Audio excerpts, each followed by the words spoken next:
Lena ke iMadiketseng TV kanti ke ungangilandela na ku Facebook page ethi Madiketseng Community Network. Ungakhohlwa ke ukuthi ke usubscribe ukuze ke njalo nje mangikhipha izindaba lana zezemidlalo ube waqala wena ozoyithola.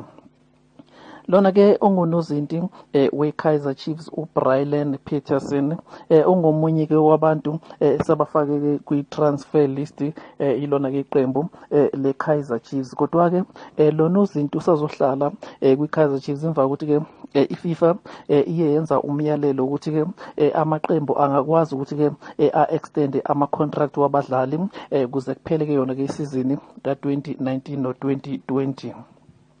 Kanti ke omunye umdlali ke uku-transfer list uyena ke uKabelo Mahlasela. Kanti ke lona ke ebeka ngumdlali we-Kaizer Chiefs ngaphambilini uHumphrey Mlwane uthi ke yena ke isizathu sokuthi ke uMahlasela abe kwi-loan esikhathini samanje ke yena ke ugxeka indlela u-Ernest Middendorp adlalisa ngayo ke i-Kaizer Chiefs i-style of play.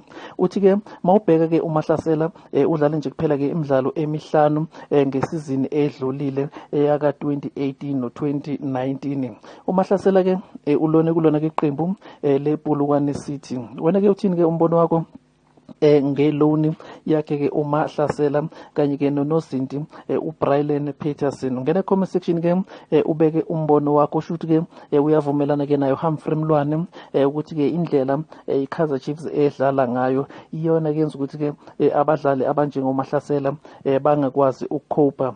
Ngena comment section ke ubeke umbono wakho.